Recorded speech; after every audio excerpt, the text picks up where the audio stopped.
오순절 성령의 충만함을 받은 예수님의 제자들은요, 예루살렘 교회를 열심히 섬겼습니다. 성령이 임하시니까 제자들이 담대해졌어요. 그로 인해서 예루살렘에는 예수 믿는 사람들이 점점점 많이 늘어나게 됐죠. 그런데 그때에 예루살렘 교회에 무서운 박해가 시작됐습니다. 핍박이 시작됐어요. 그로 인해서 스데반 집사님이 순교하는 사건이 일어나게 됩니다. 그 사건으로 인해서 많은 사람들이 핍박을 받게 되니까 예루살렘을 떠나기 시작했어요. 다 뿔뿔이 흩어지기 시작했어요. 당장에 목숨을 구하기 위해서 사방으로 흩어지는 거죠. 더군다나 유대교 골수 신봉자였던 이 청년 사울, 후에는 사도 바울이 됩니다만은 이 청년 사울 대제사장의 공문을 받아가지고 다른 지역에 있는 사람들도 붙잡아서 예루살렘으로 압송하려고 했습니다. 오늘 보면 19절 21절까지 봅니다. 그때에 스데반의 일로 일어난 혼란으로 말미암아 흩어진 자들이 베니게와 구브로와 안디옥까지 이르러 유대인들에게만 말씀을 전하는데 그 중에 구브로와 구레네 몇 사람이 안디옥에 이르러 헬라인에게도 말하여 주 예수를 전파하니 주 예수님 그들과 함께 하심에 수많은 사람들이 믿고 주께 돌아오더라.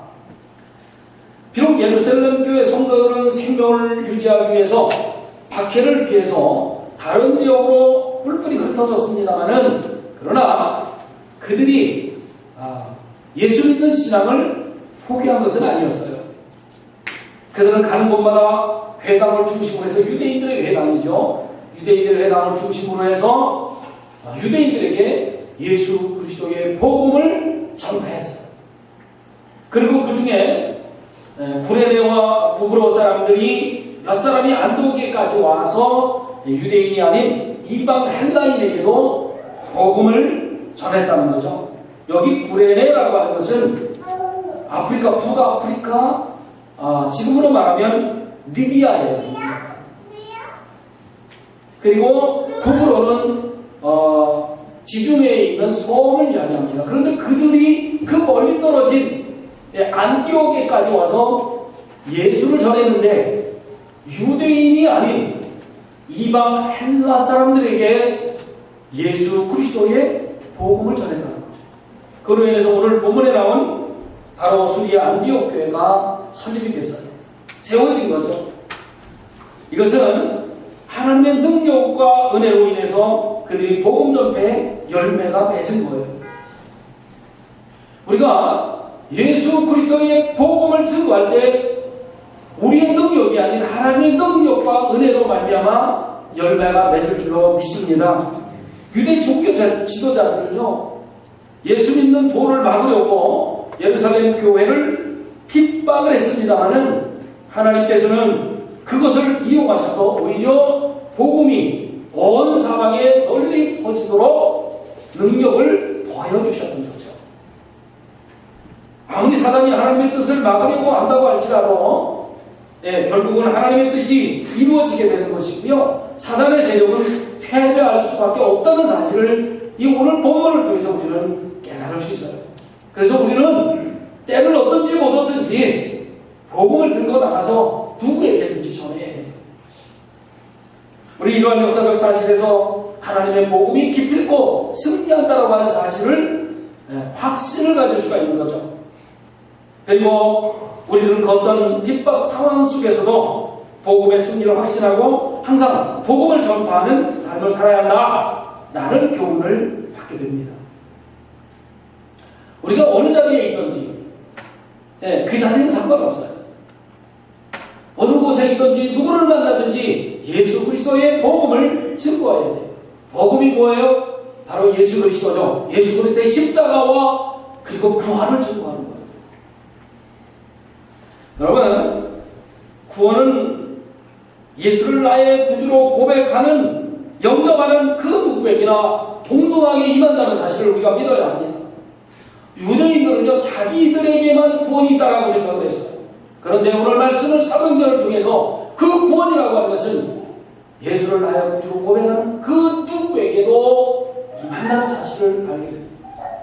로마서 1장 16절의 말씀에 사도 바울은 이렇게 얘기합니다. 내가 복음을 부끄러워하지 아니하노니 이 복음은 모든 믿는 자에게 구원을 주시는 하나님의 능력이 됩니다.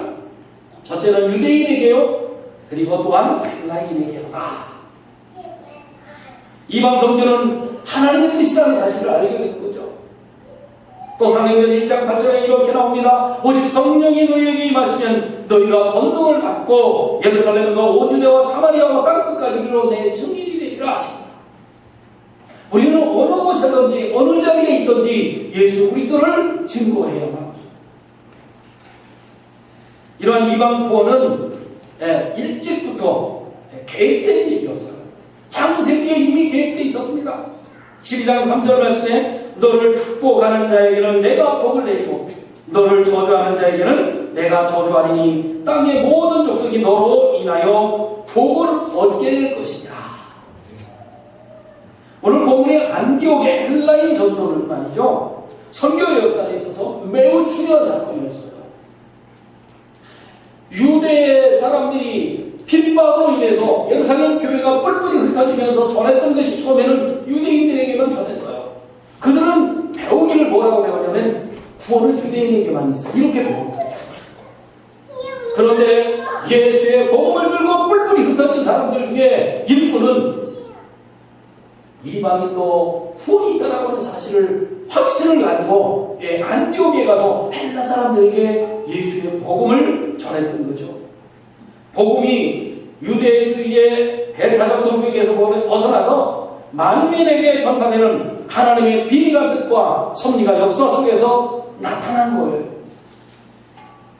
즉 구약 성경에서 계속 예언되어 왔던 이 말세의 모든 민족들에게 구원을 베푸시기를 원하시는 그 하나님의 구속사적인 섭리가 바로 안디옥 교회에서 드러나게 된 거죠. 놀라운 일이었습니다. 사도행전의 1장 8절 말씀처럼 처음에는 예루살렘에서 복음이 증거되었다가 각 지역으로 퍼져나가서 안디옥에 있는 헬라 사람들에게까지 복음이 전파되어져서 땅끝까지 증거가 되기 시작한 거죠. 즉 예수님께서 제자들에게 선교 명령을 하시자 그 명령을 통해서 그 역사 속에서 예언을 성취해 나가시는 하나님의 모습을 우리는 발견하게 됩니다. 이 모든 일들 우리의 힘으로 되는 것이 아니라 하나님의 능력으로 되어진다는 사실이죠. 주의 손이 제자들과 함께 하셨고 그리고 수많은 사람들이 예수를 믿고 주님께로 돌아오게 된 거예요. 그렇습니다. 복음 전도 사역이라고 하는 것은 우리의 능력이 아니라 하나님의 능력으로 함께 해주셔야만 가능합니다. 그래서 우리가 전도하러 나갈 때에 항상 성령의 능력을 의지하고 전도해야 합니다. 그리고 우리의 삶 속에서 복음의 능력으로 삶을 살아야 합니다. 내 능력으로 살아서 22절 23절 보겠습니다. 예루살렘 교회가 이 사람들의 소문을 듣고 바나바를 안디옥까지 보내니 그가 이르러 하나님의 은혜를 보고 기뻐하여 모든 사람에게 굳건한 마음으로 주와 함께 머물러 있으라 권하니. 예루살렘 교회는 유대인들의 핍박으로 뿔뿔이 흩어졌습니다마는 사도들은 끝까지 예루살렘 교회를 지켰어요. 그래서 사도들은 핍박 때문에 흩어진 성도들이 마음에 늘 걸렸어요. 저들이 어디에 가서 어떤 모습으로 살고 있을까? 늘 안위가 걱정됐던 거죠. 왜냐하면 유대인들은 무자비하게 잡아들이기 때문입니다. 하지만 그들에게 들려오는 소식은 아주 놀라운 소식들이었어요. 기쁨의 소식들이었어요. 그들이 뿔뿔이 흩어졌지만 그들이 어느 곳에 가든지 간에 예수를 전했고 특별히 이방 사람들에게도 복음을 전해서 그들이 하나님께로 돌아오는 놀라운 일들이 있었다라는 소식을 예루살렘 사도들이 듣게 된 거죠. 안디옥에서 많은 이들이 복음을 받아들이고 안디옥 교회를 설립했다는 사실을 그 예루살렘 사도들이 듣게 되었어요. 그래서 예루살렘 교회는 이제 막 개척한 안디옥 교회를 위해서 그들이 처음이기 때문에 누군가가 좀 도와줘야 되겠다고 생각을 해서 예루살렘 사도들은 바나바라고 하는 사람을 안디옥에 보내게 됩니다. 새로운 곳에 복음이 전파되고 교회가 세워졌다는 소식은 전하는 자나 듣는 모든 자에게 기쁨이 아닐 수가 없었어요. 안디옥 교회에 파송된 바나바는 이 안디옥 교회의 모습 속에서 하나님께서 그들과 함께 하신다는 사실을 발견했어요. 교회에 가보니까요, 성도들의 모습이 밝아요. 근심 걱정이 사라져요. 그들은 예루살렘에서 쫓겨난 사람들이잖아요. 거의 쫓겨나다시피 도망온 사람들인데 그런 사람들의 모습은 전혀 찾을 수가 없었어요. 행복한 모습을 볼 수 있어요. 기쁨이 넘치는 모습을 볼 수 있었어요. 그들이 서로 주님의 사랑과 성령으로 충만하는 모습을 볼 수 있었어요. 성령이 충만한 것은 무엇입니까? 무엇을 말하나요? 주님의 인도하심을 받는 사람을 이야기하잖아요. 그들은 자신들의 삶을 기쁘게 할 뿐만 아니라 다른 사람들에게도 기쁨과 소망을 주고 하나님께도 영광이 되는 삶을 바라보가 발견한 거죠. 안디옥 교회에 가서 말이죠.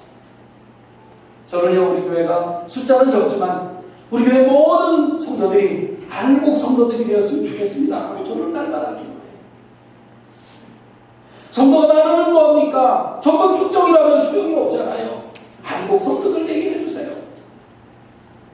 그런데 안디옥 교회가 그런 알곡 성도들의 모습을 바나바가 발견했다는 거죠. 그래서 바나바는 너무 기뻤어요. 하나님의 은혜에 감사하면서 안디옥 교회 성도들에게 굳건한 믿음으로 주와 함께 머물러 있으라고 권면을 하는 거죠. 여러분 끝까지 그런 마음을 가지세요. 변질하지 마세요. 사도 바울도 그렇게 권면하죠. 골로새서 2장 6절 7절 말씀에 그러므로 너희가 그리스도 예수를 주로 받았으니 그 안에서 행하되 그 안에 뿌리를 박으며 세움을 받아 교훈을 받은 대로 믿음에 굳게 서서 감사함을 넘치게 하라. 사람이 참 편지를 잘 내잖아요. 예, 자기에게 이익이 없으면 싹 돌아서 그게 사람이잖아요. 그런데 안디옥 교회 성도들은 그렇지 않아요. 그런데 골로새서에 보니까 사도 바울이 이렇게 권면하고 보니까 골로새 교회도 아마 변질되는 사람들이 좀 있었던 것 같아요. 근데 우리 교회는 그런 분들이 없어야 됩니다. 안디옥 교회 같이 굳건한 믿음 속에서 교회를 섬기고 좀 힘들고 어려운 문제가 있다 할지라도 함께 기도하며 풀어나가는 그런 성도들의 모습, 알곡 성도들이 되기를 주님의 이름으로 축원합니다. 고린도전서 15장 58절에서도 사도 바울은 이런 권면을 우리들에게 합니다. 그러므로 내 사랑하는 형제들아 결실하여 하며 흔들리지 말고 항상 주의 일에 더욱 힘쓰는 자들이 되라. 이는 너의 수고가 주 안에서 헛되지 않은 줄 아미라. 아멘. 여러분, 우리가 신앙생활 할 때 많은 혼란과 근심 걱정이 있을 수 있어요. 때로는 분노가 날 때도 있어요. 우리는 그럴수록 믿음 위에 굳건히 서야 합니다. 신앙으로 이겨나가야 돼요. 환난과 어려움 속에서도 성도는 신앙을 지켜야 합니다. 하나님의 약속의 말씀을 확실히 믿고 하나님 나라의 소망을 두면서 흔들림 없이 굳게 서는 우리 모두가 되어야 되겠어요. 우리도 바나바의 권면처럼 또 사도 바울이 우리에게 권면하는 것처럼 굳건한 마음으로 흔들리지 말고 믿음으로 주 안에 거하십시다. 그리고 주의 일을 더욱 힘쓰는 자들이 되십시다. 2018년도 이제 몇 주 안 남았잖아요. 그렇죠? 이제 두 번째 주니까 이제 3주 남았는데 이 마무리 잘해야 됩니다. 주님을 위한 수고 결코 헛되지 않는다는 사실을 믿으시면서 하나님의 큰 상급으로 열매를 맺으십시오. 그리고 그 수고는 하늘나라의 상급으로 이어진다는 사실도 확실히 가지셔야 돼요. 우리 모두 그 상급의 주인공들이 되어야 되지 않겠습니까? 24절 봅니다. 바나바는 착한 사람이요 성령과 믿음이 충만한 사람이라 이에 큰 무리가 주께 더하여 오시노라. 여기 착하다라고 하는 의미는 뭐냐면 도덕적인 품성이 선하다 그런 말이에요. 마음이 선하다는 거예요. 바나바는 이처럼 도덕적인 성품이 착할 뿐만 아니라 성령과 믿음이 충만한 사람이라고 성경은 증언하고 있습니다. 한마디로 말하면 바나바라고 하는 이 사람은 하나님의 큰 은혜를 입은 사람이다. 그런 뜻이죠. 사실 우리 인간의 본성은 쉽게 참견하지 않아요. 그래서 그 사람을 알기 위해서는 한 3년쯤 같이 지내봐야 한다. 그래도 다 모르겠더라고요. 네, 그래도 다 몰라. 그렇기 때문에 사도 바울은 자기 자신을 믿을 수가 없어서 뭐라고 고백합니까? 내가 내 몸을 쳐 복종하게 한다. 그렇게 이야기했어요. 자기를 믿을 수가 없어요. 그런데 바나바는 원래 모독적인 성품이 착한 데다가 성령과 믿음이 충만한 사람이라고 했으니까 얼마나 귀한 은혜의 사람인지 우리가 짐작할 수 있어요. 여러분 모두 바나바와 같은 성품 가지시기를 주님의 이름으로 축원합니다. 여기서 온전한 하나님의 일꾼이 갖추어져야 할 것이 무엇인가를 우리는 배우게 되죠. 그건 무엇입니까? 지식적으로 아무리 많은 것을 습득하고 있다고 할지라도 성령과 믿음으로 충만하지 않으면 하나님의 일꾼으로서 부적당하다라는 것을 알 수가 있어요.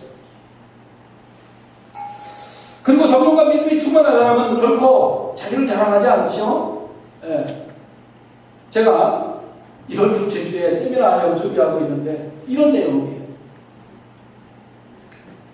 그리고 육신의 일을 위해서 이렇게 정치하지 않는 거죠. 자기를 자랑하지 않고 내 욕심을 위해서 나의 정욕을 위해서 복음을 이용하지 않는 거예요. 그런 사람들과 함께하는 공동체는 성장할 수밖에 없는 거죠. 우리 모두가 다 이런 마음을 갖게 되면요, 교회 공동체는 성장할 수밖에 없어요. 오늘 본문을 통해서 우리는 바나바의 착한 성품과 그리고 믿음, 또 성령의 충만함으로 인해서 큰 무리가 더했다라는 것을 알 수 있어요. 24절 마지막에 보니까 이에 큰 무리가 죽게 더하였지더라. 성품이 착하고 믿음이 좋고 성령으로 충만한 교회는요, 수가 더해질 수밖에 없는 거죠. 예수 믿지 않는 사람들, 지금 뭐 상처받고 교회 안 나가는 사람들이 우리 주위에도 있을 거예요. 그런데 그 사람들이 우리 교회에 오려고 하면 어떻게 해서 오겠습니까? 하필교회에 다니는 성도들을 보고 저 사람을 따라 교회에 나가볼까 말까 생각하지 않겠어요? 아, 저 사람 보니까 거기 가면 힘들어. 그런 소리 들으면 안 된다 말이에요. 그래, 저 장로님, 저 지사님, 저 권사님 정도면 저 교회가 왜 좋아하는지를 알겠어. 우선은 처음에 올 때는 말이죠, 사람을 보고 따라오게 돼 있다고요. 목사님 여기가 아무리 좋아도 그 교회에 꼴보기 싫은 사람이 있으면 안 그래요. 그런데 안디옥 교회는 말이죠, 그런 사람들이 많았다고요. 성품이 바나바와 같은 사람들이 많이 있었던 것 같아요. 성령으로 충만한 교회에 있던 것 같아요. 바나바는 그러니까 그 모습을 보고 기뻐했다. 그렇게 이야기합니다. 그래서 먼저 예수 믿는 우리들의 삶의 모습이 너무 중요해요. 아무리 많이 배워도 다 소용없어요. 성령으로 충만하지 않으면 소용없어요. 그거는 금방 드러나게 돼 있어요. 예수 믿고 변화된 삶을 다른 사람들에게 보여줄 때 영향력을 행사할 수 있는 거예요. 그렇기 때문에 주님을 먼저 영접한 우리들의 모습, 말씀을 통해서 마음이 먼저 변화되어야 되고, 그리고 성령과 믿음이 충만해져야 합니다. 우리들도 이제는 바나바처럼 그런 모습이 되어야 되지 않겠습니까? 20년, 30년 예수 믿었으면 좀 변화될 모습이 있어야죠. 달라져야 합니다. 우리의 본성이 바뀌어지지 않으니까 더 이상 안 되겠어, 나는 포기야, 이러면 안 됩니다. 포기하지 마시고 성령 하나님 앞에 무릎 꿇고 하나님으로 하는 삶을 살 때 나를 도와주세요. 주님 성령이 부탁합니다. 이렇게 끊임없이 기도하면서 날마다의 삶을 살면 됩니다. 하나님, 우리도 부족하고 연약합니다만은 바나바 같은 사람이 됐으면 좋겠어요. 도덕적으로 성품이 착하게, 그리고 성령과 믿음이 충만하게 오늘 와도 그렇게 살 수 있도록 성령 하나님 지켜주세요. 이렇게 자리에서 일어나자마자 기도하신다면 그날 하루의 삶은 반드시 승리할 줄로 믿습니다. 25절 26절 봅니다. 바나바가 사울을 찾으러 다소에 가서 만남에 안디옥에 데리고 와서 둘이 교회에 1년간 모여 있어 큰 무리를 가르쳤고 제자들이 안디옥에서 비로소 그리스도인이라는 일컬음을 받게 되었더라. 안디옥 교회가 예수를 믿고 구원받은 성도들이 점점 늘어나게 됐어요. 그래서 예루살렘 교회에서 파송받은 바나바가 안디옥 교회에 와서 이렇게 세워나가려고 보니까 혼자 힘들어 너무 힘들어. 그래서 누구와 좀 도움을 받아서 동역을 했으면 좋겠는데 누가 있으면 좋을까라고 가만히 생각해 보니까 다메섹에서 예수를 만나고 회심한 그 사울이 좋겠다라는 생각을 했던 거예요. 그런데 그 당시에 사울은요 다메섹에서 예수를 만나고 도망하다 싶어서 고향 타소로 가 있은 상태입니다. 사도행전 9장에 보면 그 내용이 나옵니다. 사울이 다메섹에서 예수를 만나고 회심한 후에 죽음을 피해서 다메섹에서 도망해서 예루살렘으로 올라갑니다. 그런데 예루살렘에 올라가니까 예루살렘의 예수님의 제자들이 사울을 자꾸 의심하는 거예요. 본인은 예수 믿고 이제 예수님을 만나서 회심을 해서 새로운 사람이 됐는데 제자들이 안 믿어줘. 야, 저놈이 저거 이 예수 믿는 사람들 잡아 죽일 때 앞장섰던 놈 아니냐? 야, 저놈이 돌아섰다는데 저거 거짓말인 것 같아. 아무래도 우리가 잘못하면 넘어갈 것 같아. 그래서 사울을 믿어주지를 않는 거예요. 그런 사울을 바나바가 데리고 갑니다. 그리고 사도들에게 가서 사울이 어떤 과정을 통해서 회심했고 지금은 어떤 사람이 됐는지를 다 설명을 해주는 거죠. 다메섹 길에서 예수님을 만날 것, 그리고 주님께서 그에게 하신 일과 다메섹에서 그가 어떻게 예수의 이름으로 담대하게 말하였는지를 바나바가 대언해 준 거예요. 결국 사울이 제자들과 함께 예루살렘에 출입하면서 예수의 이름으로 헬라 유대인들과 담대히 변론을 하게 됩니다. 이제 만나서 조금 마음이 풀어졌어요. 예루살렘의 사도들이 사울을 약간 받아줬어. 그런데 어떤 변론이 일어났어요. 근데 그 변론 가운데서 아마 좀 충돌이 생겼던 것 같아요. 그러니까 헬라파 유대인들이 사울을 죽이려고 하는 거예요. 그래서 사울이 그걸 알고 예루살렘에서 도망을 하게 된 거죠. 형제들이 그를 피신시킵니다. 그래서 자기 고향인 다소로 내려가는 지가 10년째 되어냈죠. 그때 바나바가 생각한 거죠. 그 사울, 그 친구면 우리 교회에 와서, 안디옥 교회에 와서 같이 동역하면서 교회를 돌볼 수 있을 거야. 이렇게 생각해요.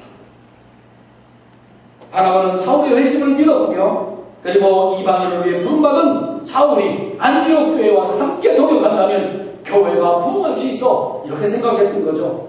그래서 바나바는 다소로 내려가서 사울을 데리고 올라옵니다. 그리고 1년 동안 안디옥 교회에서 함께 동역하며 교회를 부흥시켰던 거죠. 교회를 안정시켜 나갔던 거예요. 그걸과 커다란 성과를 거두게 된 거죠. 바나바는요, 사울도 안디옥 교회와 함께 성장할 수 있는 좋은 교회라고 생각했던 것 같아요. 그리고 바나바는 사울의 달란트를 발견한 거죠.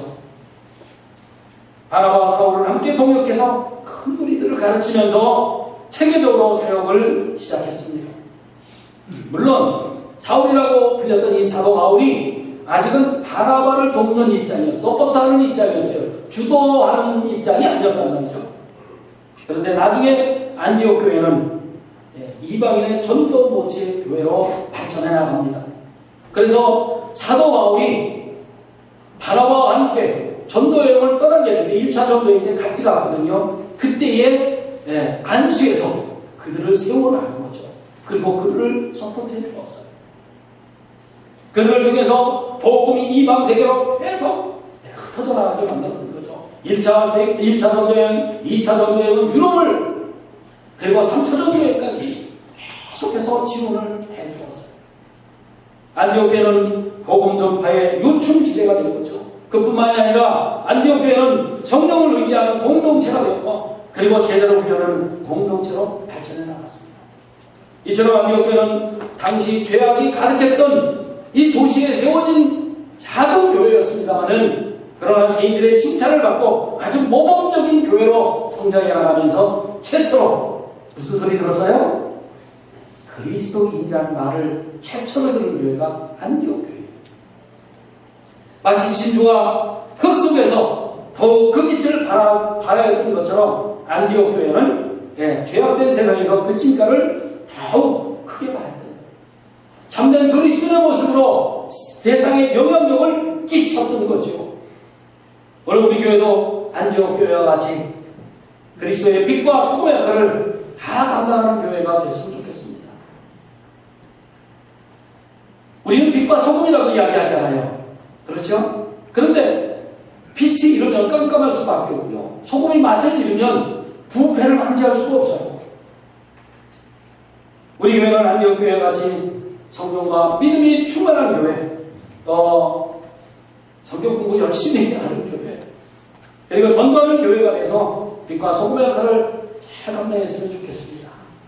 죄악이 많이 오는 이 세상이지만은 우리는 세상을 닮아가서는 안 돼요. 따라가서는 안 돼요. 물질 만능주의에 따라가서는 안 됩니다. 아닌 데는 아니라고 자를 수 있어야 돼요. 여러분, 우리 이 세상에 천년만년 살지 못합니다. 얼마 안 남았어요. 하나님 앞에 설 때 어떤 모습일지 생각하고 살아야 돼요. 신실하게 예수를 따르는 그리스도인들이 되어야 합니다. 여러분, 한 주간 예수를 따르는 진정한 참된 그리스도인이 되어서 세상의 빛과 소금의 역할을 감당하는 우리 모두가 되시기를 주님의 이름으로 축원합니다.